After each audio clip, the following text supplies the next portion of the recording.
ओम नमः सिद्धेभ्याय जय श्री ओम नमः सिद्धेभ्याय जय श्री ओम नमः सिद्धेभ्याय मंगलम भगवान वीरो मंगलम गौतमो गणी मंगलम कुंद कुंदाद्यो जयंदर्भोस्तु मंगलम सर्वमंगल मांगल्यम सर्व कल्याण कारकम प्रधानम सर्वधर्माणां जयनम जयतु शासनम जैनम जयतु शासनम जैनम जयतु शासनम। देखो हमारा विषय चल रहा था जो लेशाएं, जो हमारी जो मार्गनाएं बची हुई थी, दर्शन मार्गना हमने पढ़ी, लेश्या मार्गना पढ़ी 10 नंबर की, और लेशा मार्गना अभी पूरी नहीं हुई थी, तो उसी को अपन कंटिन्यू करेंगे।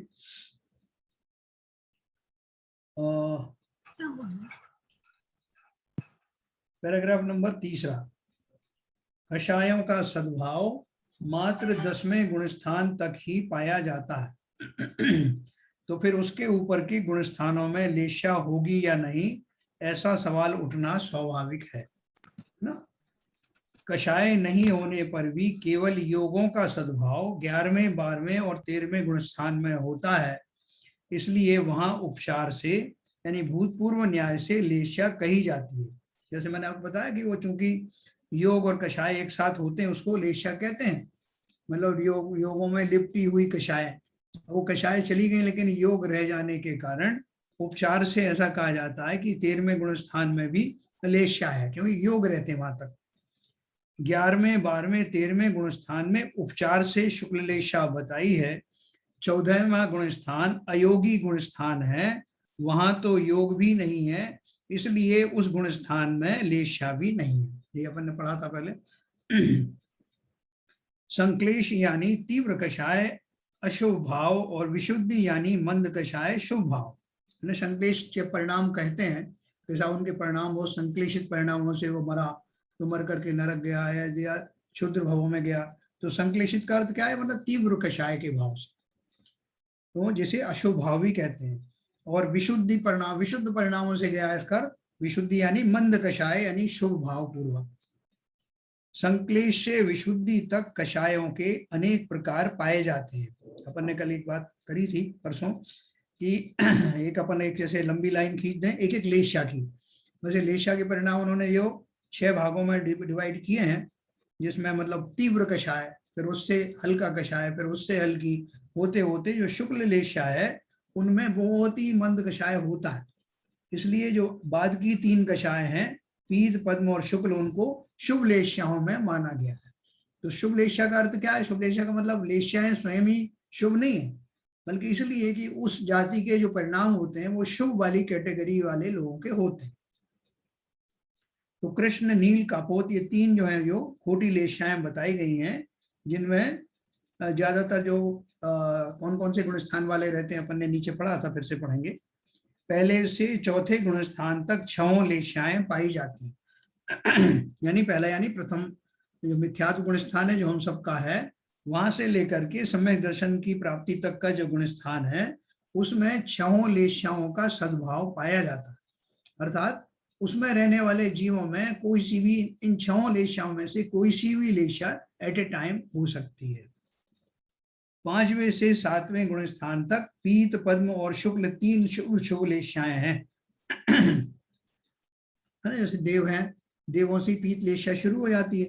देवों में इतने क्रूर परिणाम आदि नहीं होते, इतने खोटे, इसलिए उनको ये कृष्ण, नील, कापोत पर नहीं होकर के पीत पद्म और शुक्ल में से कोई लेशा होती है, डिपेंडिंग ऑन की कौन से स्वर का देव है।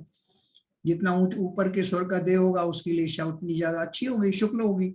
शुक्ल तक जैसे कि हमारा सवार सिद्धि के हेमेंद्र होते हैं, उन सबकी शुक्ल लेशाएं पाई जाती है। तो पीत और पद्म लेशा 1 से 7 गुण स्थानों में होती है। अगर आदमियों के हिसाब से भी लगाएं तो पीत और पद्म लेशा कौन से हैं? 1 से 7 गुण स्थान, मतलब मिथ्या दृष्टि के भी कभी हो सकती है, फिर सम्यक दृष्टि के से शुरू होकर के चौथे गुण स्थान से मुनियों का जो 7वां गुण स्थान है, वहां तक पीत और पद्म लेशा मुख्य तौर पर पाई जाती है। और शुक्ल लेशा 1 से 13 गुण स्थानों में लिखा है, वो उपचार से लिखा है। इसका अर्थ क्या है कि यथा योग समझ लेना। जैसे पहले गुण स्थान में छह लेश्याओं का सद्भाव पाया जाता है, तो शुक्ल लेश्या भी उसमें शामिल है। तो इसलिए उन्होंने 1 से लेकर 13 गुण स्थान को सीधा बता दिया कि उसमें शुक्ल लेश्या हो सकती, क्योंकि अपन ने को कैटेगरी वाइज पढ़ा था, 1 से 4, 5 से 7, उन्होंने एक साथ बता दिया उसको। लेश्या रहित 14वां गुण स्थान है। प्रत्येक लेश्या के जघन्य मध्यम उत्कृष्ट भेद करने पर लेश्या के 18 अंश होते हैं। इनके अलावा आयु बंध के योग्य 8 मध्यम अंश होते हैं। इस प्रकार लेश्या के कुल 26 अंश शास्त्रों में बताए हैं। तो उन्होंने अपन ने जैसे पहले पढ़ा था, जैसे अपन का एक स्केल है, कोई स्केल है, स्केल के अपन 3 पार्ट कर दें कि यहाँ से यहाँ तक के स्केल वाले जो हैं वो कहलाएंगे जघन्य लेश्या। कोई भी एक लेश्या ले लो, कृष्ण लेश्या, कापोत लेश्या, और उस लेश्या की वो कहाँ से शुरू होती है और कहाँ खत्म होती है वो लेश्या, उसका अपन ने एक स्केल बना दिया। और उस स्केल में भी जो पहला जो भाग है उसको अपन ने जघन्य भाग बोल दिया, दूसरा जो है मध्यम कह दिया, तीसरा उत्कृष्ट कह दिया। तो इस तरह से एक एक लेश्या के 3-3 भेद हो सकते हैं मैक्सिमम, और कुल मिला के 26 अंश उसमें हो सकते हैं। लेश्या के जो 8 मध्यम अंश हैं वे अपकर्ष काल में संभवते हैं। आगामी भव संबंधी आयु का बंध इस अपकर्ष काल में होता है। आयु बंध के योग्य परिणाम इस अपकर्ष काल में ही होते हैं, ऐसा सहज निसर्ग नियम है। ये अपन ने पूरा पढ़ लिया था। अब अपन पढ़ेंगे भव्य मार्गना 11 नंबर की।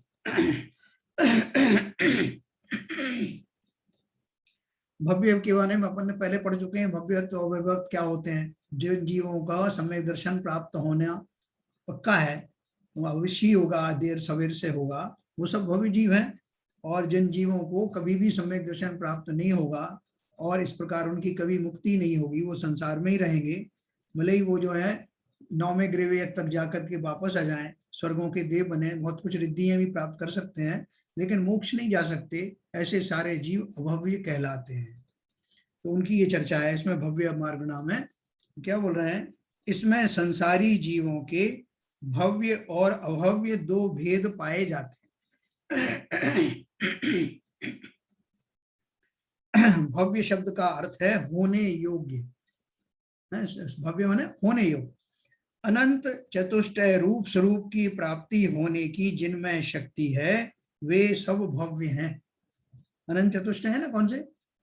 अनंत सुख, अनंत दर्शन, अनंत वीर और अनंत सुख, ऐसे 4 जो हैं चतुष्टय हैं, जो उनमें अनंत होते हैं। ये सब हैं तो हमारे अंदर भी, ये गुण तो सभी आत्माओं में है।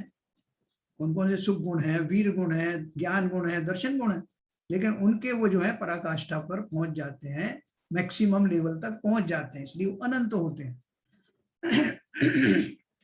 तो अनंत चतुष्टय रूप स्वरूप की प्राप्ति होने की जिनमें शक्ति है वे भव्य हैं। अर्थात भव्य जीव रत्नत्रय, सम्यक दर्शन, सम्यक ज्ञान, सम्यक चारित्र की प्राप्ति करके मुक्त हो सकते हैं। हम 3 रत्न अपने बताए, 3 रत्न जगमाई कौन कौन से हैं? सम्यक दर्शन, सम्यक ज्ञान, सम्यक चारित्र, जिन्हें अपन रत्नत्रय भी कहते हैं।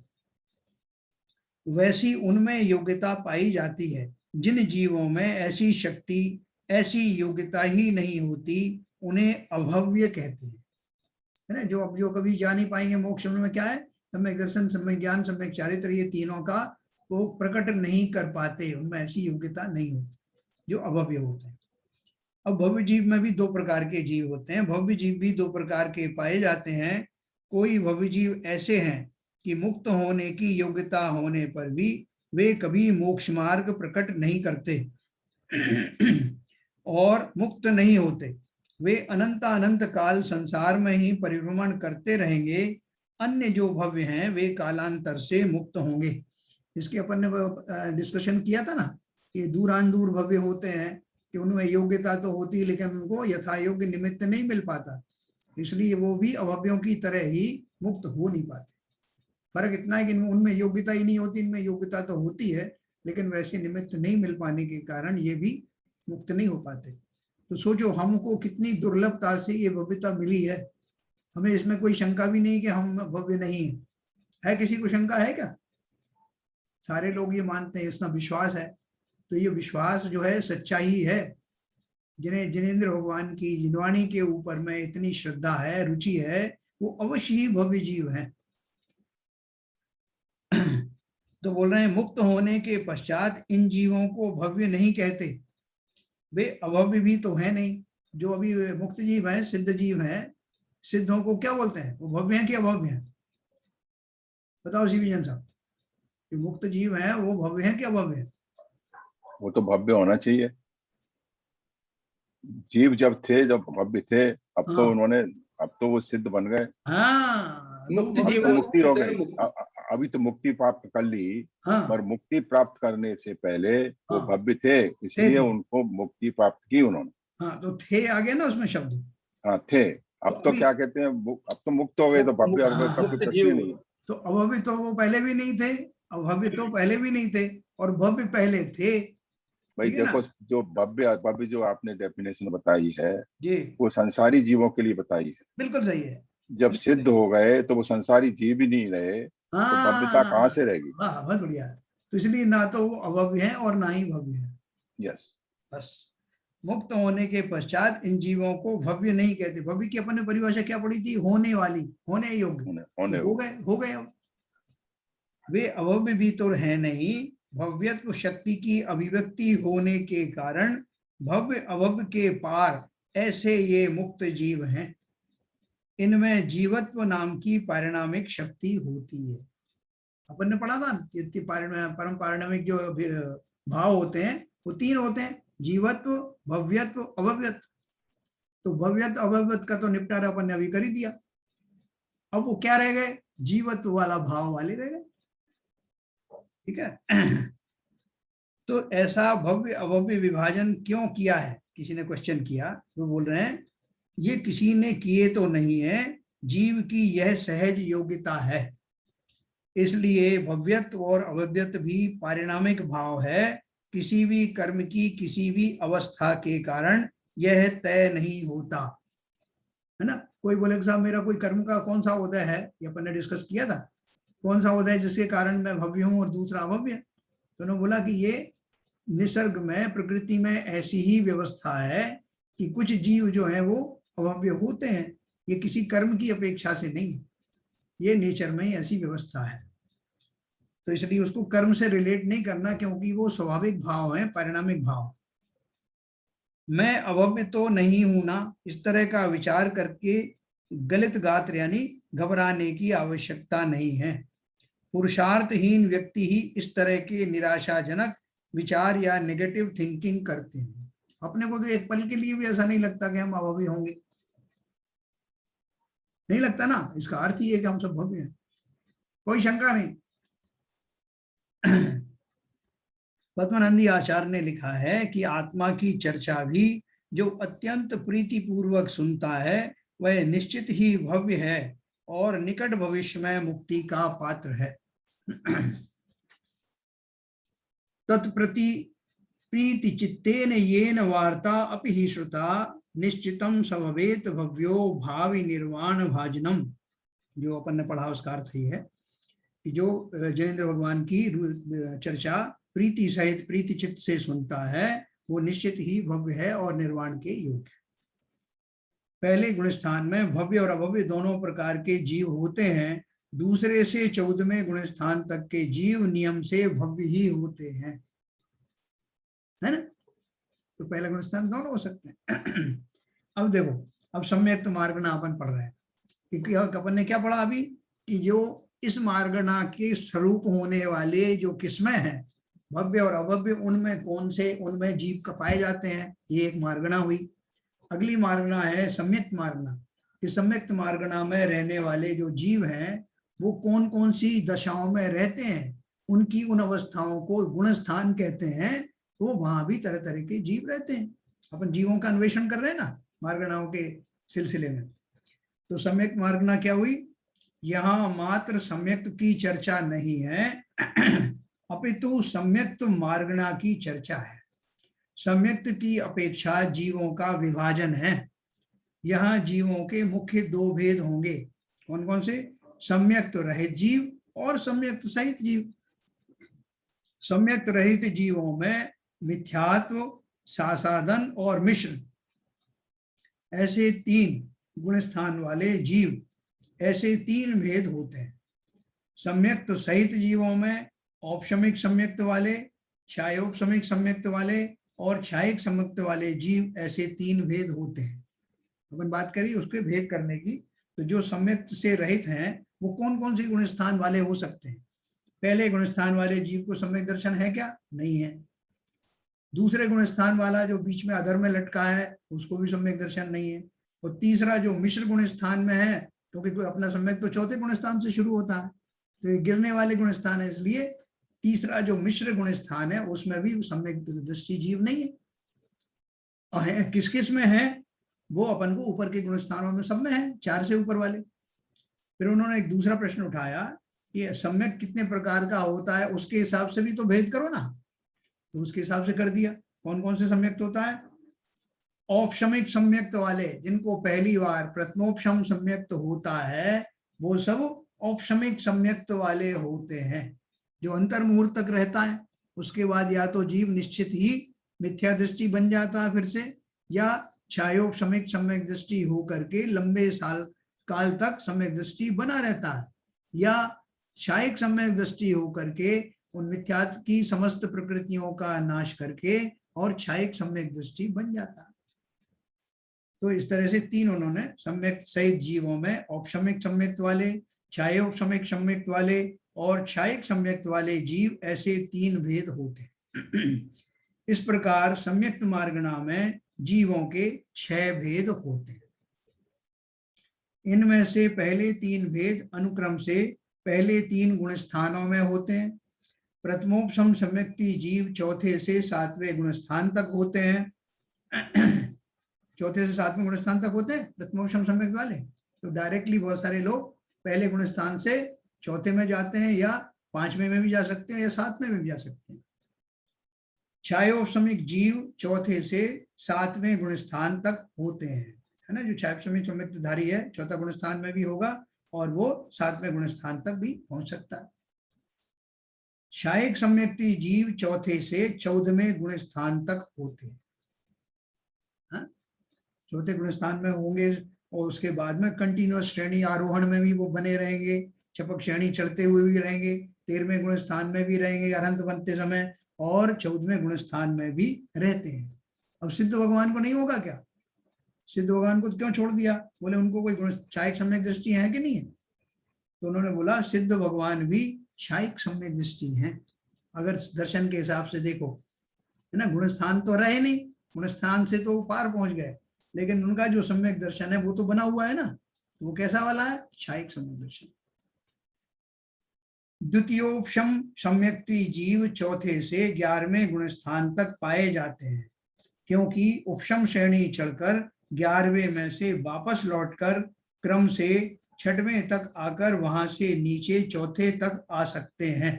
देखो अपन ने द्वितीयोपशम सम्यक्त एक शब्द पढ़ा था जिसका विस्तार अभी आने वाला है, तो ये अपना पंचलब्धि में, उसमें क्या था कि जो जीव उपशम श्रेणी चढ़ने के लिए जा रहे हैं और अभी वो छायोपशमिक सम्यक दृष्टि ही है, तो उनमें अभी उतनी पावर नहीं रहती, क्योंकि छायोपशमिक सम्यक दर्शन इतना निर्मल नहीं होता जितना औपशमिक सम्यक या छायिक सम्यक तो होता है। तो इसलिए और श्रेणी चढ़ना है और पास में कौन सा सम्यक है? छायोपशमिक सम्यक है। तो उसकी पावर बढ़ाने के लिए वो फिर 3 करण करके द्वितीयोपशम सम्यक तो प्राप्त करते हैं, जिसकी प्रक्रिया वही होती है उपशम सम्यक दर्शन की होती। 3 करण जो कौन से मैं आपको बताऊंगा, अधिकरण, पूर्व करण और अनुवृत्तिकरण, वो 3 करण मैं आपको बताऊंगा। उन पूर्वक वो फिर से द्वितीयोपशम सम्यक कर धारण करते हैं और अपनी शक्ति बढ़ा करके और फिर वो उपशम श्रेणी चढ़ते हैं। ये डिटेल सब अपन पढ़ने वाले। तो उन्होंने बोला द्वितीयोपशम सम्यक्ति जीव चौथे से 11वें गुण स्थान तक पाए जाते हैं, क्योंकि उपशम श्रेणी चढ़कर 11वें में से वापस लौटकर क्रम से 6वें तक आकर वहां से नीचे चौथे तक आ सकते हैं। ठीक है। अब देखिए 13 नंबर की मार्गणा है हमारी संगी मार्गणा। संगी मार्गणा क्या है अपन देखेंगे। संगी मार्गणा के बारे में चर्चा करते समय प्रथम संगी किसे कहते हैं उसकी चर्चा करेंगे। अपन कौन सा है? अपन सैनी पंचेंद्रीय है कि असैनी पंचेंद्रीय? हाँ, शयनी पंचेंद्रिय, क्योंकि हमारे मन है। तो मन द्वारा जानने वाले जीव यानी मन ज्ञान सहित संगी पंचेंद्रिय जीव संगी हैं। मन द्वारा जानने की उघाड़ रूप शक्ति जिनके नहीं पाई जाती, ऐसे मन ज्ञान रहित जीव असंगी हैं। जिनका मन नहीं है वो असंगी कहे जाते हैं। एक इंद्री से असंगी पंचेंद्री तक सभी जीव असंगी हैं। एक इंद्री से लेकर के कहां तक के जीव? चौथी तक तो है ही, 4 इंद्री तक तो है ही। 5 इंद्री वाले जीव में भी 2 कैटेगरी होती है ना, असंगी पंचेंद्री और संगी पंचेंद्री। तो असंगी पंचेंद्री जिनके मन नहीं होता, वो एक इंद्री से लेके वहां तक के सभी जीव असंगी हैं। इस मार्गणा का तीसरा भेद है संगी असंगीपना से रहित, यानी 13वें और 14वें गुणस्थानवर्ती अरंत, है ना। चौथे और 13वें 14वें गुणस्थानवर्ती असैनी कैसे हो गए? असंगी के अंदर उनमें ना संगीपना है ना असंगीपना है, तो क्या है ना। संगी तो जैसे अपन ने अभी पढ़ा ना, मन के पहले थे वो भव्य, ऐसे ही संगी थे, उनके भी तो कान नाक का और मन से काम लिया जाता था ना, लेकिन अब नहीं ले रहे हैं। असंगी तो वो रहे नहीं, क्योंकि मन शुरू से ही था, इसलिए असंगी रहे नहीं, और संगी की अब आवश्यकता पड़ी नहीं। मन तो है लेकिन मन से काम नहीं लिया जा रहा, इसलिए इस मार्गणा का तीसरा भेद है वो जीव जो 13वें 14वें गुण स्थान में रहते हैं, और वो ना संगी है ना असंगी है, उससे निकल गए ऊपर। साहब जी, ये इसका एक एग्जांपल दें, मैं भूल गया हूँ, असंगी पंचेंद्री का। असंगी असंगी पंचेंद्री विशेष प्रकार के सर्प होते हैं। अच्छा, हाँ, जिनके मन नहीं होता लेकिन इंद्रियां 5 होती हैं। नहीं, वही स्पेसिफिकली इसको नोट नहीं कर पाया था। हाँ, तो एक विशेष प्रकार के सर्प होते हैं, तो वो हाँ, उनमें ऐसा होता है कि इंद्रियां 5 होती हैं लेकिन उनके मन नहीं होता। अच्छा, एक शब्द और इस्तेमाल किया गया ऐसा, मन ज्ञान रहित। ये मन रहित और मन ज्ञान रहित अलग अलग चीजें क्या है? हाँ, मैं आपको बताता हूँ। देखो, जो मन है, मन की जो सिमली क्यों दी गई है कि वो मन वाले जीव है, ये बेमन वाले जीव है, तो मन से क्या हो रहा है? तो मन तो उपचार से वहां पर रहता है। जिन जीवों का ज्ञान का लेवल उतना होता है जो मनधारी जीवों के होता है। मन को खाली एक विशेषण इसलिए दिया है कि जिनके मन होता है उनके ज्ञान का लेवल एक विशेष प्रकार का होता है, इसलिए उनने मन ज्ञानधारी बोला ना, इतना ज्ञान जितना कि मनधारी जीवों के होता है, ऐसा। वही सिमिली उसमें है, मन रहित हाँ, असंगी जीव। बराबर बराबर। तो वो उनमें वो वाला ज्ञान उतना नहीं होता प्रकट, बिल्कुल सही समझे आप। और यहाँ जो मन का अर्थ है, वो मन से ज्ञान नहीं आ रहा कि मन लगा दिया, उनके द्रव्य मन लगा दिया तो वो मन, उनको ज्ञान आने लगा, ऐसा नहीं। जिनके वो मन होता है वो एक सिंबल है। जैसे हम बोलेंगे जिसके पॉकेट के ऊपर में ये लिखा होगा, कंपनी का नाम लिखा होगा, वो उस कंपनी को रिप्रेजेंट करते हैं। तो ऐसे ही जो मन जिसके, वो रिप्रेजेंट करता है उस बात के लिए कि उनमें मनुष्योचित ज्ञान भरा हुआ है, उस लेवल का ज्ञान है, ऐसा। अनंत भगवान के द्रव्य मन तो होता है, परंतु क्षयोपम ज्ञान रूप भाव मन उनके नहीं होता, है ना। क्या अनंत के जो द्रव्य मन तो जो पहले उसकी रचना हो गई ना, हृदय स्थान पर, तो वो तो लगा हुआ है, लेकिन उसके पीछे आत्म प्रदेश जो है वो असाइंड नहीं है, इनएक्टिव रहते हैं, इनएक्टिव है, क्योंकि उनके पूरा आत्मा ही आगे आ गया, फोर फ्रंट पर आ गया, सब काम डायरेक्ट आत्मा से हो रहे हैं। अभी तो छोटे छोटे पार्ट कंपार्टमेंट बना रखे थे, डिपार्टमेंट बना दिए थे अपन, अब डिपार्टमेंट जनरल पूरा के पूरा फैकल्टी सामने खड़ी। अनंत भगवान के द्रव्य मन तो होता है, परंतु क्षयोपम ज्ञान रूप भाव मन उनके नहीं होता, अर्थात उनका जानना मन द्वारा नहीं होता, क्योंकि उनके तो शायद ज्ञान केवल ज्ञान प्रकट हो गया, हो चुका है, सर्वांग से जो है उनका ज्ञान टपक रहा है, समस्त प्रदेशों से। अब क्या किसी उपकरण की आवश्यकता है? कोई उसमें छुपा हुआ है ही नहीं, संपूर्ण चीज प्रकट हो गई। पहले हमने संज्ञा नाम की प्ररूपणा देखी थी, और अब देख रहे हैं वह संगी मार्गणा है। संज्ञा नाम की प्ररूपणा हमने देखी थी ना, आहार मैथुन, वह और परिग्रह, वो संज्ञाएं थी 4। किसी को कंफ्यूज ना हो जाए इसलिए उन्होंने बोला कि वो संज्ञा थी और ये संगीपना है। संगीपना तो अपन जानते हैं, संगी और असंगी, सेनी पंचेंद्री। तो नाम सदृशता के कारण कुछ घोटाला ना कर बैठे, इसलिए ये क्लैरिफाई किया गया। जीव समास में जब हमने संगी असंगी कहा था, वहां मन सहित और मन रहित ऐसा सीधा अर्थ किया था। वहां तो अरंत जीव भी जीव समास की अपेक्षा संगी कहलाते हैं। संगी अर्थात मन सहित जीवों का लक्षण हमने पहले देखा था।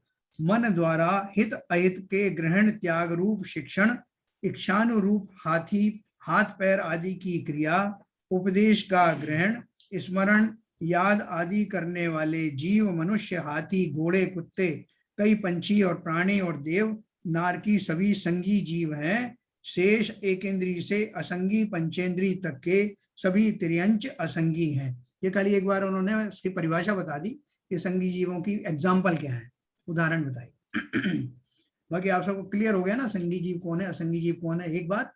और दूसरी ये कि संगी ज्ञान मार्गणा, मन ज्ञान मार्गणा का अर्थ ये है कि ऐसे जीव जो उनका ज्ञान इतना उघाड़ हो चुका है जितना कि मन वाले जीवों का होता है, अर्थात मन रखने वाले जीवों का सबका ज्ञान का एक विशेष लेवल होता है। अब ये 14वें नंबर की हमारी अंतिम मार्गणा है, आहार मार्गणा। अब अंतिम आहार मार्गणा देखते हैं। जीव जो शरीर रूप, वचन रूप और द्रव्य मन रूप होने योग्य नो कर्म वर्गणा का ग्रहण करता है, उसे आहार कहते हैं। देखो अपन आहार करते हैं ना, महाराज को आहार करा देना, आपने आहार लिया है कि नहीं लिया। हमसे तो लोग कहते नहीं कि आपने आहार किया कि नहीं, अपन से सीधे बोलते हैं आपने खाना खाया क्या, या भोजन कर लिया ज्यादा से ज्यादा। लेकिन आहार शब्द जो है एक व्यापक शब्द है। तो कैसा व्यापक शब्द है? जीव जो शरीर रूप, वचन रूप और द्रव्य मन रूप होने योग्य नो कर्म वर्गणाओं का ग्रहण करता है, वास्तव में वही आहार कहलाता है। क्योंकि ये जो मैं भोजन करता हूं ना, भोजन से भी क्या हो रहा है, वही नो कर्म वर्गणाओं का कन्वर्शन होता है। नो कर्म वर्गणाएं जिनसे मेरा शरीर बनता है, अंग उपांग बनते हैं, खून आदि बनता है, आंखों की पलकों के जो स्किन के जो परमाणु होते हैं, वो सब नौकर्म वर्गणाओं का ही स्वरूप है। और भोजन आदि के निमित्त से वो उनका कन्वर्शन होकर के उस जाति के नौकर्म वर्गणाओं में कन्वर्ट हो जाते हैं। तो जीव जो शरीर रूप, वचन रूप और द्रव्य मन रूप, भाषा वर्गणा है, मन वर्गणा और जो शरीर वर्गणा है, शरीर रूप, वचन रूप और द्रव्य मन रूप होने योग्य नौकर्म वर्गणाओं का ग्रहण करता है, उसे आहार कहते हैं। हमने इसको फिर भोजन को और आहार वर्गणा को दोनों को डिफरेंट क्यों किया? नहीं, वो तो एक ही है ना। हाँ एक ही है, आहार के अंदर ही। भोजन क्या है? भोजन हम जो कवला आहार करते हैं ना, कवला आहार मतलब ग्रास से जो भोजन करते हैं, सभी जीव तो ग्रास से भोजन करते नहीं ना। जैसे एकेंद्रीय जीव है तो उनको भोजन ग्रहण कैसे होता है? वन पड़ा लेप आहार वगैरह उनका होता है, मिट्टी में लेटते हैं, लेट उनका जो पृथ्वी का, वो तो शरीर से ही ग्रहण होता है। हाँ, तो वो जो ग्रहण किस चीज का ग्रहण हो रहा है? वो नौकर्म वर्गणा का हो रहा है। तो ये क्या बोल रहे हैं कि आहार का अर्थ ये है कि येन केन प्रकारेण, जिस किसी भी प्रकार से अपनी अपनी पर्यायों में वो नौकर्म वर्गणाएं जिनसे शरीर आदि का निर्माण होता है, वो सब आहार कहलाता है। नौकर्म वर्गणाओं का ग्रहण ही आहार है। आप किस फॉर्म में ले रहे हो? आप कवला आहार करके ले रहे हो, भोजन करके ले रहे हो, कोई मिट्टी खा के ले रहा है, कोई लोट लगा के ले रहा है, लेकिन लेख सब वही वर्गणाओं को ही ग्रहण कर रहे हैं जिन्हें आहार कहा जाता है, जिनसे शरीर का निर्माण होता है, अंगोपांग का निर्माण होता है और जितने अवयव है सबका निर्माण होता है। तो वो भोजन का ही एक रूप। भोजन समझ ली, भोजन अपन चूंकि इसलिए बोलते हैं कि हमने भोजन की परिभाषा ये है कि जो मुंह से खाते हैं, है ना। अभी जैसे जो देव हैं, ऊपर के देव हैं, स्वर्गों के देव, उनका भोजन क्या है? वो तो थोड़ी ऐसे थाली भर के बैठते हैं, उनके तो कंठ से अमृत झर जाता है और उनकी भूख शांत हो जाती है। तो उस माध्यम से वो परमाणु उनके आते रहते हैं, नौकर्म वर्गणाएं, ऐसा है। तो अलग अलग जो है किस्म हो सकती है ग्रहण करने की, लेकिन अल्टीमेटली जो कन्वर्शन होता है जो ग्रहण होता है वो जिन परमाणुओं का होता है शरीर आदि निर्माण में, वो सब नौकर्म वर्गणाएं कहलाती। हमने पहले 6 प्रकार के आहार की चर्चा की थी। आहार नाम की संज्ञा भी हमें याद है। आहार नामक वर्गणा से औदारिक, वैक्रियक और आहारक 3 प्रकार के शरीर बनते हैं। पढ़ा था ना अपन, यह भी हमने पढ़ा था। यहाँ आहार वर्गणा के प्रकरण में आहारक और अनाहारक इस तरह जीवों के 2 भेद भी हैं। अपन ने ये पढ़ा था, मैं बताऊंगा आपको फिर से। उनमें से नौकर्म वर्गणाओं को ग्रहण करने वाले जीव तो आहारक जीव हैं, और जो नौकर्म वर्गणा का ग्रहण नहीं करते वे अनाहारक जीव हैं। उपवास करना अनाहारक नहीं कहलाता। कि आज साहब हमारा उपवास है तो हमारा आज आहार का त्याग है तो हम अनाहारक हो गए, ऐसा नहीं। क्योंकि आहारक और अनाहारक का अपन ने अर्थ क्या समझा? आहारक का मतलब है जो नौकर्म वर्गणाओं का ग्रहण करते हैं वो आहारक है, जो नहीं करते, ये किसी काल विशेष तक नहीं कर पाते, वो अनाहारक कहलाते। ठीक है, तो कौन सा काल है आगे देखिए। अनाहारक जीव कौन हो सकते हैं उसे देखते हैं। पहले हमने विग्रह गति संबंधी विस्तृत चर्चा की थी। ऋजु गति से जाने वाले जीव उसी समय में आहार ग्रहण करते हैं, परंतु 1, 2 या 3 मोड़ वाले विग्रह गति के जीव अनुक्रम से 1, 2 या 3 समय तक अनाहारक रहते हैं और पश्चात आहारक बन जाते हैं। हमने क्या पढ़ा था? जब जीव एक पर्याय से निकलता है, एक पर्याय छोड़ करके दूसरी पर्याय की तरफ बढ़ता है। एक जन साहब सुनना ध्यान से। अब वही मैं कोशिश कर रहा हूँ। हाँ। कंफ्यूजन है कुछ। हाँ, मैं आपको बताता हूँ। पहले आप बोल दीजिए, उसके बाद बोलूंगा। ओके। तो जब कोई जीव जो है एक पर्याय छोड़ता है, जैसे मान लीजिए हमारा मनुष्य पर्याय समाप्त हो गई फॉर एग्जाम्पल, और हम अब जो है देव गति में जा रहे हैं, तो वो एक ट्रांजिशन पीरियड है ना। ये पर्याय छूटी और दूसरी पर्याय मिली, इसके बीच में कुछ ट्रांजिशन पीरियड है। वो सेकंड से भी कम भाग का समय का होता है। तो बोलते हैं किसी किसी जीव को 1 समय लगता है वो अपने डेस्टिनेशन पे पहुंचने में, किसी को 2 समय लगते हैं, किसी को 3 समय लगते हैं, और ज्यादा से ज्यादा 3 समय लग के चौथे समय में वो जीव जो है वहां पर पहुंच जाता जहां उसको पहुंचना मैक्सिमम उसके मोड़ के हिसाब से है कि उसको यहाँ से जाना है, फिर ऐसे जाना है, ऐसे जाना है। तो उसमें क्या लिखा था 1 मोड़ वाला, 2 या 3 मोड़ वाले विग्रह गति के जीव अनुक्रम से 1, 2 या 3 समय तक अनाहारक रहते हैं। ये जो ट्रांजिशन पीरियड है, जितने समय तक जीव इस पर्याय से चल दिया और उस पर्याय में पहुंचा नहीं है, उतने काल तक उसको नौकर्म वर्गणाएं नहीं मिलती, अर्थात वो अनाहारक रहता है। बहुत थोड़ा समय है। जैसा मैं बोलूं थोड़ा सा, 1 सेकंड। फिर क्या होता है, उसको भोजन कब मिलता है? जब वो अपने डेस्टिनेशन पे पहुंच जाता है, तब हम बोलते हैं कि भाई साहब अब घर आ गए, अब भोजन कर लो। तो वो जब उस पर्याय में पहुंच जाता है तब उसको नौकर्म वर्गणाओं का ग्रहण होता है, तो फिर से वो आहारक हो जाता है। पूछिए बात। जो आप बार बार नौकर्म वर्गणा बोल रहे हैं जी, एक नाम है या गिनती के 1, 2, 3, 4, 5, 7, 8, 9? देखो, नो का मतलब होता है किंचित। नो का मतलब होता है थोड़ी, नेग्लिजेंस, मिनिमम, वेरी मिनिमम। हाँ, किंचित उसको कहते हैं। नो कर्म मतलब लिटिल लिटिल। वो किस अपेक्षा से कहते हैं? क्योंकि कर्म होता है और एक नो कर्म होता है। तो जो कर्म वर्गणाएं हैं जिनसे कर्म बनते हैं, ज्ञानावर्णी, दर्शनावर्णी, मोहनी, वो तो कर्म वर्गणाएं कहलाती हैं। और ये जो है उस जाति की नहीं हो करके ये कम असरदार होती हैं, ऐसा ज्यादा वो नहीं करती, इसलिए उनको नो कर्म कहते हैं। इन वर्गणाओं से शरीर आदि बनते हैं। बाहर में जो कुछ दिखाई देता है, आपकी प्लास्टिक है, कुर्सी है, टेबल है, ये सारी जो चीजें वो नौकर्म वर्गणाओं से ही निर्मित है। हमारा जो शरीर है वो भी नौकर्म वर्गणाओं से बना है। हमारी आंखें, हमारा जो मन, हमारी भाषा, ये सब नौकर्म वर्गणाओं से बनी है।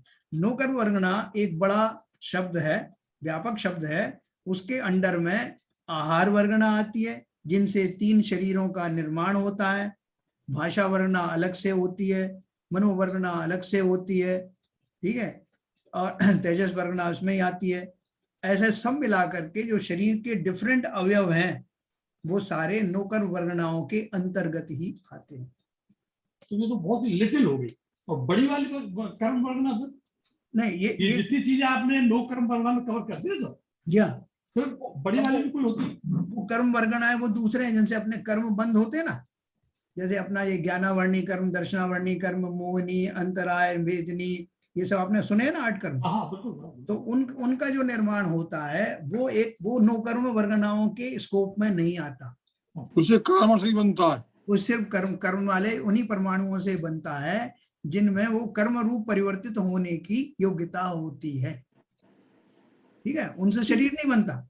और ये वाली इनसे शरीर बनता है, कार्मा शरीर, बस कार्मा शरीर बनता है उससे। हाँ ठीक है सर, तो ये क्लियर है। Thank you sir. क्योंकि मैं बहुत दिन से सुन रहा था, वो डिफरेंस आज क्लियर हुआ है। नहीं, आप कभी पूछिए, क्योंकि देखो आपने लेट ज्वाइन किया है तो आपको पूरा अधिकार बनता है, आप कभी भी कुछ भी पूछिए, एकदम बेसिक पूछिए। बीच में जनरली नहीं डिस्टर्ब करूंगा ताकि सभी लोग डिस्टर्ब ना हो।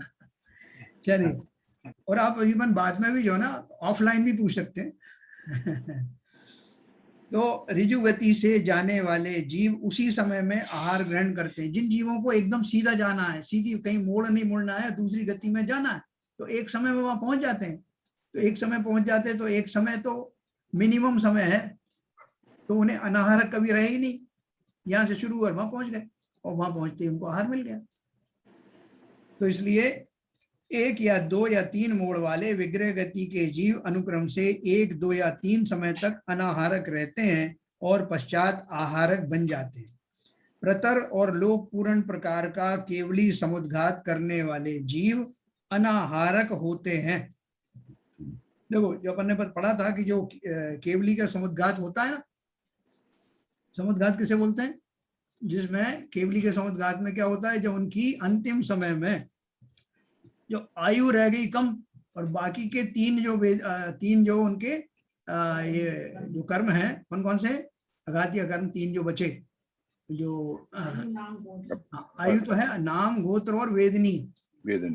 तो ये तीनों की स्थिति अगर आयु से ज्यादा हुई तो ऐसा तो हो नहीं सकता कि आयु चली जाए और वो कर्म फिर क्या करेंगे, वो कैसे बने रह सकते हैं। तो इसलिए एक प्रोविजन है कि जिन जीवों की आयु से वो तीनों ज्यादा हैं, वो ऐसे केवली के जो आत्मा के प्रदेश हैं वो समस्त लोक में फैल जाते हैं अंतिम समय में, और फैलने के बाद वो उनमें फैलाव सिकड़ाव ऐसा होता है 2-3 बार हो करके, तो बाकी के 3 कर्मों की स्थिति आयु कर्म के बराबर हो जाती है। ये अपने आप ही होता है। इस प्रक्रिया का नाम केवली समुद्घात है। आयु के बराबर आने के बाद जब वो फिर तृतीय शुक्ल ध्यान लगाते हैं तो उनकी वो आयु भी समाप्त होने की हो जाती है। जो भी आयु बची थी, अब वो जो है वो लोकातीत हो जाते हैं ना, सिद्ध बन जाते हैं उस समय। तो उसी प्रकार 14वें गुणस्थान प्रतर और लोक पूर्ण प्रकार का केवली समुद्घात करने वाले जीव अनाहारक होते हैं। उसी प्रकार 14वें गुणस्थान के अयोगी जिन भी अनाहारक होते हैं। 14वें गुणस्थान वाले जो केवली हैं, वो कौन से केवली हैं? जिनका योग भी शांत हो गया है, वो अयोगी केवली बन गए हैं, उनको भी कोई आहार नहीं होता है ना, उनको भी नौकर्म वर्गणाओं का ग्रहण नहीं होता। क्यों नहीं होता? क्योंकि अब तो शरीर जितना बचा है उसको छोड़ने का समय आ गया है, अब ग्रहण थोड़ी करना है। तो इसलिए तो आधा अंतर मुहूर्त में तो उनको चले जाना है। तो इसलिए वो उतने से समय के लिए फिर उनकी आहार वर्गणाएं नहीं होती और वो अनाहारक कहलाते हैं। सर्व सिद्ध भगवान अनाहारक होते हैं, यह बताने की तो जरूरत ही नहीं है। सिद्ध भगवान तो ऐसे अनाहारक है, उनके तो शरीर ही नहीं। उपरोक्त अनाहारक जीवों के अतिरिक्त अन्य सभी जीव आहारक होते हैं। देखो, अनाहार की स्थिति तो बहुत कम हुई, विग्रह गति वाले जीवों की है मोस्टली, है ना, या जो उनके अनंत सिद्धादि के। लेकिन हमको तो आहार चाहिए। आहारक है सारे संसारी जीव, सारे संसारी जीव आहारक है ना, और हमको तो बहुत ज्यादा चाहिए। हमको तो ना केवल आहार चाहिए बल्कि मुंह से चाहिए, है थाली भर भर के चाहिए, व्यंजन चाहिए, व्यंजन चाहिए, है ना। मुंह से नहीं, हर इंद्री से चाहिए।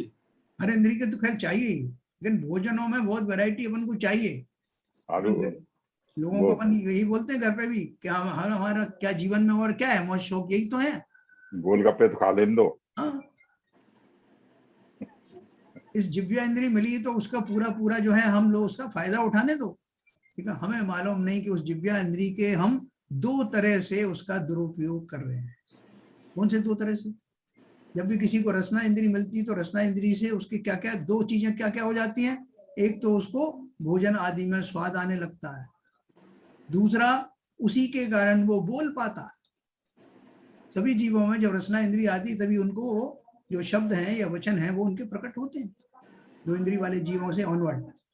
तो हम दोनों तरह से उनका दुरुपयोग करते हैं, न केवल भोजन में फंस करके, भोजन में लिप्त होकर के अपने लिए संसार खड़ा कर रहे हैं, बल्कि वचनों का भी सही सम्यक प्रयोग न कर पाने के कारण इस संसार में हमारी बड़ी दुर्गतियां होती हैं। तो जीव मिली है, जो रसना मिली है, उसका भरपूर लाभ कैसे उठाओ। उसी जवान से इतने मधुर शब्द बोल सकते हो, इतने हितमित और प्रिय वचन बोल सकते हो कि एक दिन आप सर्वज्ञ बन जाओगे। तब आपकी वाणी सुनने के लिए लोग तरसेंगे। ये इसी जिह्वा का कमाल है, और इसी जिह्वा का इस्तेमाल करके आप तुरंत अपने दुश्मन खड़े कर सकते हैं। क्या ना बोलते हैं, एक बार जीभ में और इसमें दांत में लड़ाई हुई, तो काफी लंबी लड़ाई चली। तो दांतों को ने बोला कि हम 32 हैं, तुम एक अकेली हमारा क्या कर लोगे। तो जिह्वा ने बोला कि मैं एक ऐसा शब्द बोल दूंगी कि 32 के 32 टूट जाएंगे।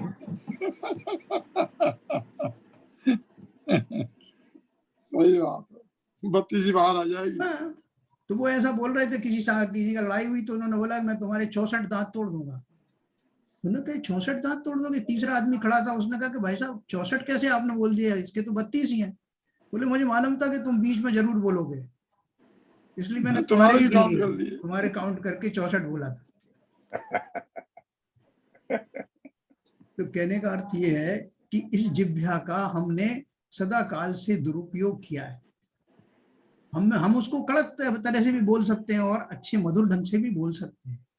वैसे तो हम बहुत टेक्टफुली बात करते हैं हर चीज में जहाँ हमारा स्वार्थ होता है, लेकिन यहाँ टेक्टफुली हम इस्तेमाल नहीं करते। अगर सामने वाला कमजोर है और किसी तरह से मैं थोड़ा सबल हूं, तो मैं हर तरह की भाषा को अपना अधिकार समझता हूँ उपयोग करने का। लेकिन हमें ये नहीं मालूम अगले जन्म में ऐसे जीव गूंगे बहरे होते हैं, बोल नहीं सकते, एक एक शब्द के लिए तरस जाते हैं, और अगर वो हो भी गए तो वो नीची क्षुद्र योनि में चले जाते हैं, जहाँ रसना इंद्री मिलेगी नहीं। इसलिए बहुत संभल संभल के अपनी जिह्वा का उपयोग करना। हम समर्थ हैं, इसका ये अर्थ नहीं कि हम उनको कैसे भी कर्कश शब्द बोलें, किसी को भी जो है नीचे डाउन करने वाले शब्द बोलें, बिल्कुल नहीं। अगर समर्थ है तो और भी हमारा फर्ज बनता है कि जितना मृदुता ला सकते हैं, जितना हित वाले शब्द बोल सकते हैं, वो अवश्य ध्यान रखें। हमें सर्वज्ञ बनना है, हम भी हित मित प्रिय वो वचन बोलने वाले अरहंत बनेंगे। इसलिए बहुत सावधान रहना, इस इंद्री का उपयोग विशेष तौर से बहुत समझबूझ से करना। तो आगे चलेंगे अपन। अभी हमने समुद्घात शब्द ऊपर पढ़ा था, उसका अर्थ देखते हैं। आत्मा के प्रदेश मूल शरीर को छोड़े बिना कारमान और तेजस रूप उत्तर शरीर सहित मूल शरीर से बाहर निकलते हैं और वापस मूल शरीर में पूर्ववत आ जाते हैं, उसे समुद्घात कहते हैं। देखो अभी समुद्घात के बारे में आपको बताऊंगा। 7 तरह के समुद्घात होते हैं, जिनमें जीव का जो शरीर है, मूल शरीर है, वो वहीं रहता है उसी स्थान पर, और किसी कारण विशेष से जो अपन पढ़ने वाले हैं, उनका एक तेजस और कारमान शरीर बाहर निकलते हैं, बाहर निकल करके, और वो उस जगह तक जाते हैं जहां अलग अलग कारणों से जाया जाता है, और थोड़ी देर बाद वापस आ जाते हैं मूल शरीर में। मूल शरीर जाता नहीं, इसे अपन उसका समुद्घात कहते हैं। और समुद्घात कितनी तरह के हैं? 7 भिन्न भिन्न प्रकार के समुद्घात हो सकते हैं। वे निम्नानुसार हैं। पहला वेदना समुद्घात,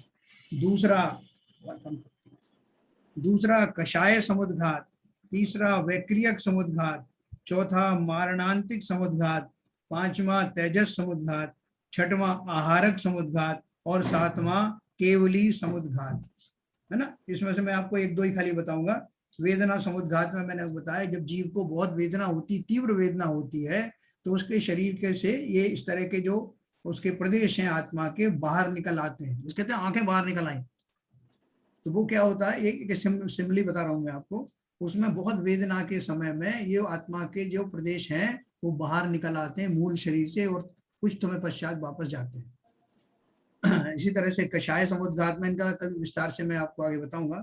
वैक्रियक समुद्घात में भी ऐसे ही होता है, और केवली समुद्घात हमने अभी अभी पढ़ा। मारणांतिक समुद्घात में क्या होता है कि वो जीव मरने से पहले, यानी उस पर्याय को धारण करने से पहले, वो उसके शरीर के, उसके आत्मा के प्रदेश उस नए स्थान में घूम करके आते हैं, उस जगह को टच करके आते हैं जहां उसका जन्म होने वाला है, और क्षण मात्र में वापस आ जाते हैं। इसको मारणांतिक समुद्घात कहते हैं। सब जीवों को वो नहीं होता, किनके होता है, कैसे होता है, ये अपन कभी विस्तार से चर्चा करेंगे। इस तरह 14 मार्गणाओं का स्वरूप हमने देखा। अब 20 प्ररूपणाओं में से एक उपयोग प्ररूपणा शेष है। टोटल 20 थी ना, जिसमें एक गुणस्थान था।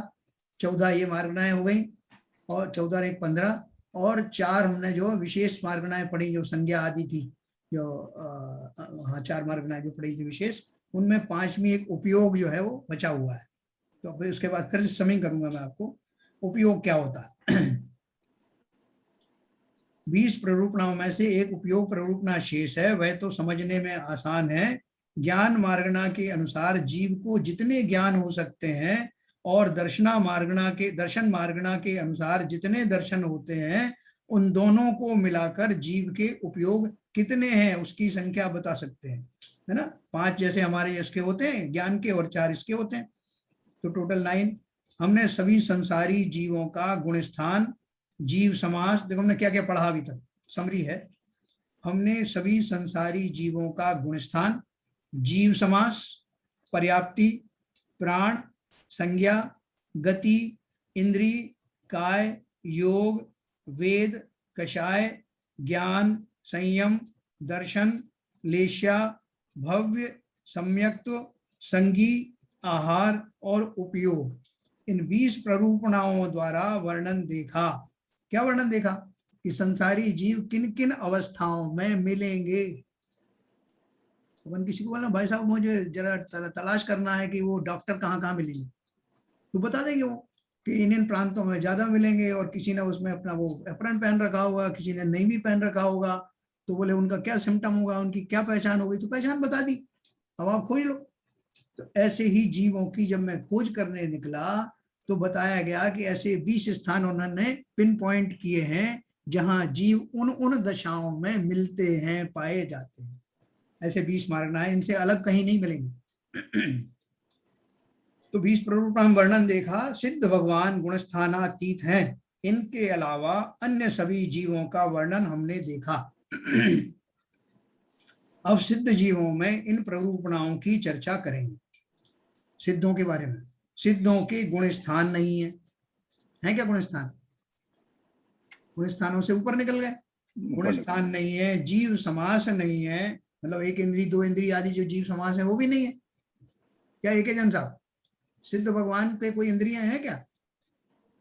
कोई शरीर ही नहीं है उनके, नहीं है ना। तो वो जीव समाज में अपन ने पढ़ा था 7 तरह के जीव इंटू पर्याप्त अपर्याप्त मिला के 7 दूनी 14 इस तरह के हमने जीव समाज पढ़े थे। तो उनमें नहीं आते, वो पर्याप्तियों में नहीं आते, उनकी पर्याप्ति तो शरीर की होती है। पर प्राण नहीं है उनके, है प्राण है कि नहीं उनके? नहीं। तो बिना प्राण के जी रहे, बिना प्राण के जी रहे हैं क्या? सिद्ध हो गए ना, तो सब गए ना। हाँ, तो अभी कौन सा प्राण है उनके? अनंत के तो हो सकते हैं, सिद्ध के कैसे? तो सिद्ध निष्प्राण है क्या? तो जीवात्मा है। बताओ भाई साहब, कोई बताओ। प्रमिला बताओ, प्राण की अलग डेफिनेशन बताइए ना। प्रमिला बताओ, भगवान कौन है?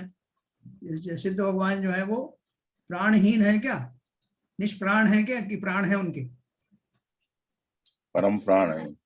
आत्मा तो है, आत्मा तो है वो तो अपनी चेतना है, उनको तो कुछ जरूरत ही नहीं है किसी चीज की। चैतन्यता रूपी तो असली निश्चय प्राण तो वही है ना।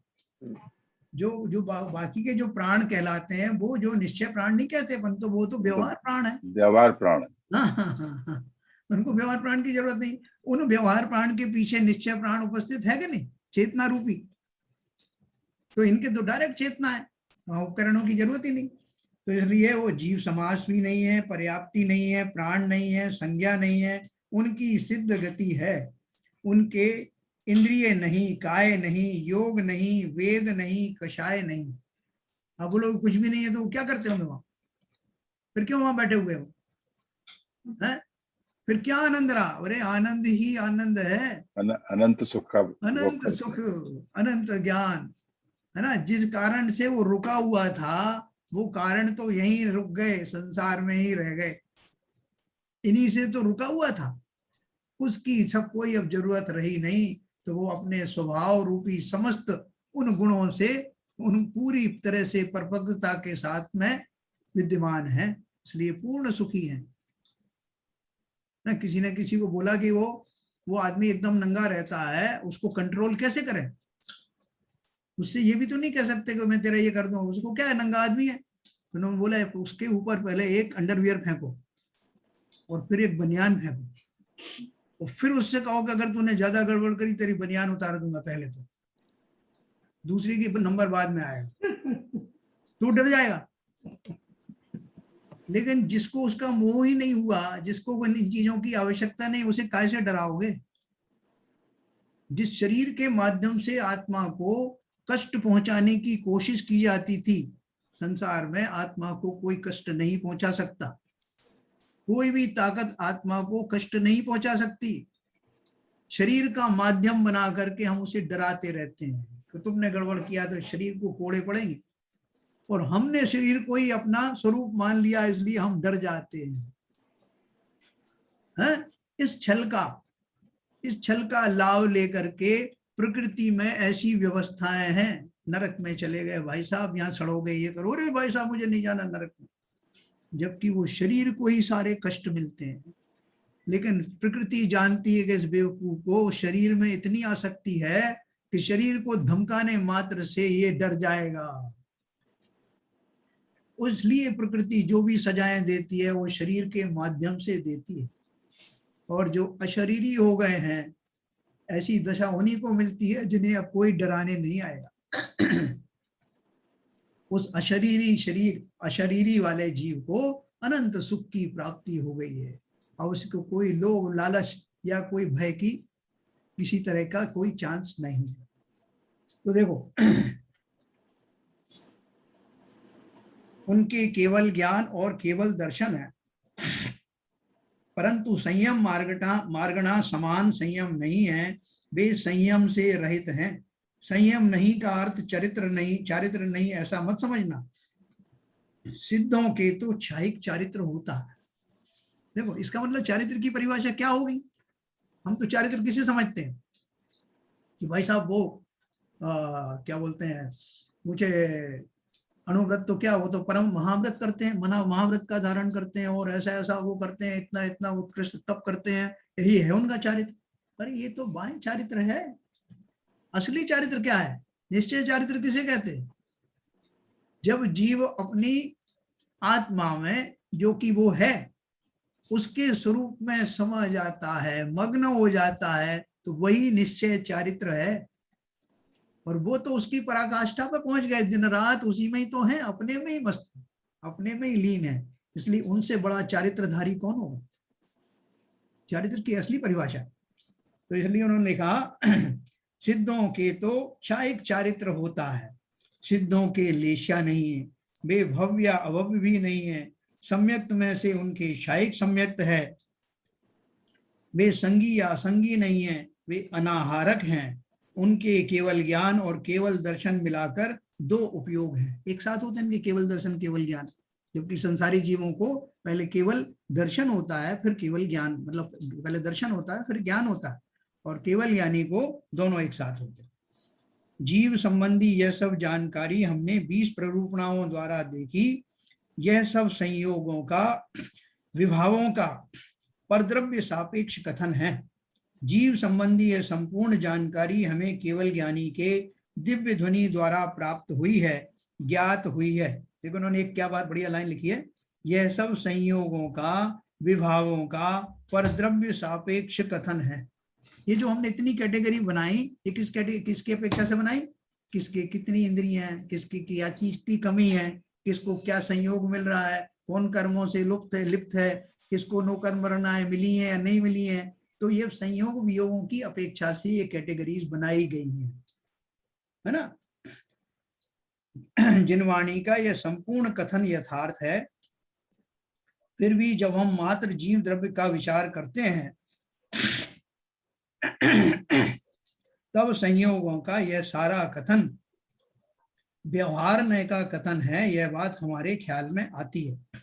यह सब जानने से हमें जीव के स्वभाव, विभाव, संयोग, मोक्ष मार्ग, मुनि, अरहंत, सिद्ध का स्वरूप स्पष्ट रूप से समझ में आता है। इससे भेद ज्ञान की पुष्टि होती है और हमारा ज्ञान समीचीन होता है। व्यवहार नय सम्यक ज्ञान का अंश है। इसके बारे में यदि कोई हमारी भ्रांत कल्पनाएं होंगी तो उस विपरीत ज्ञान के साथ हमें आत्मा का ज्ञान अर्थात आत्मानुभव नहीं हो सकता।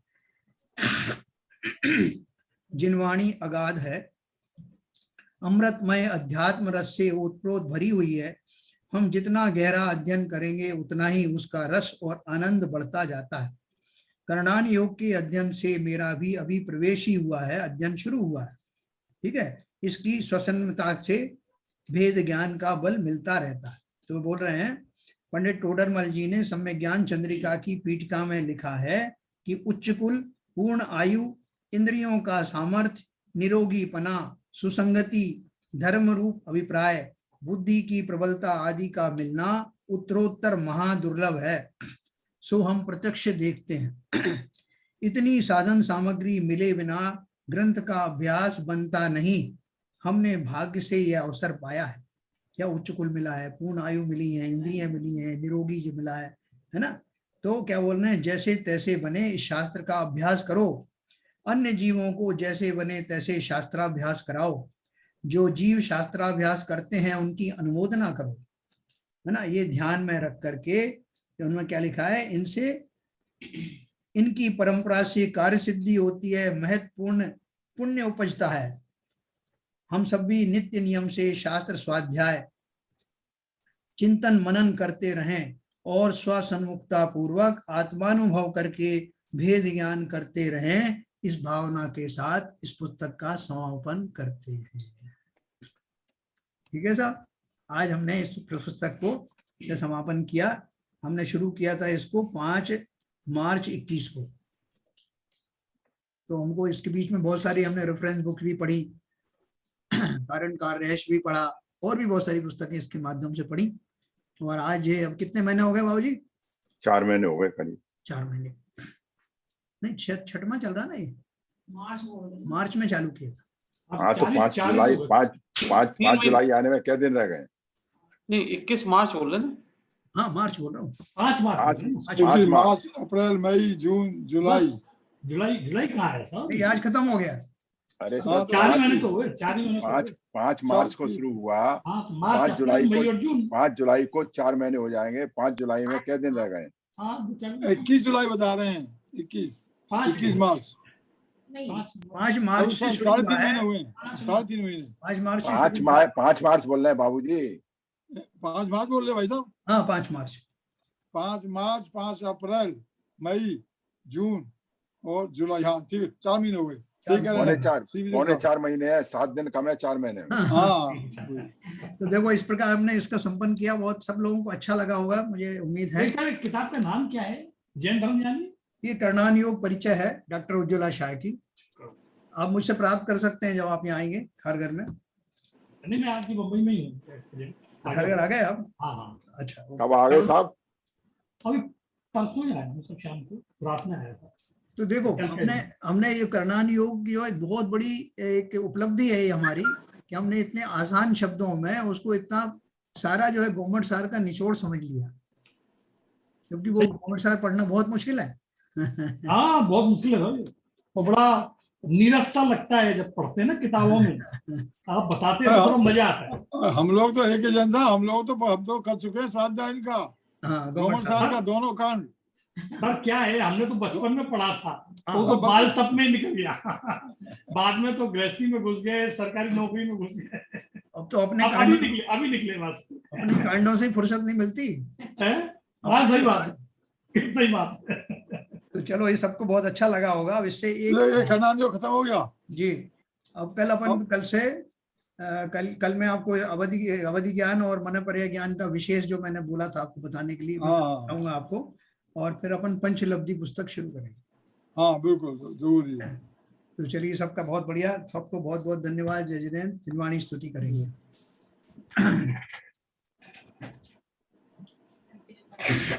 नहीं आयशा एलके मिथ्यात्म एलके जन साहब है? नहीं है मिथ्यात्म नाश वे को, ज्ञान के प्रकाश वे को, आपा परोभास वे को, भानु सी बखानी है। छाओ द्रव्य ज्ञान वे को, बंध विधि भान वे को, स्वपर पिछान वे को, परम प्रमानी है। अनुभव बताए वे को, जीव के वे को, काहू न सताए वे को, भव्य उरे आनी है। जहाँ तहाँ तार वे को, पार के उतार वे को, सुख विस्तार वे को, यही जिनवाणी है। हे जिनवाणी भारती, तो जपू दिन रैन, जो तेरी शरणा गहे, सो पावे सुख चैन।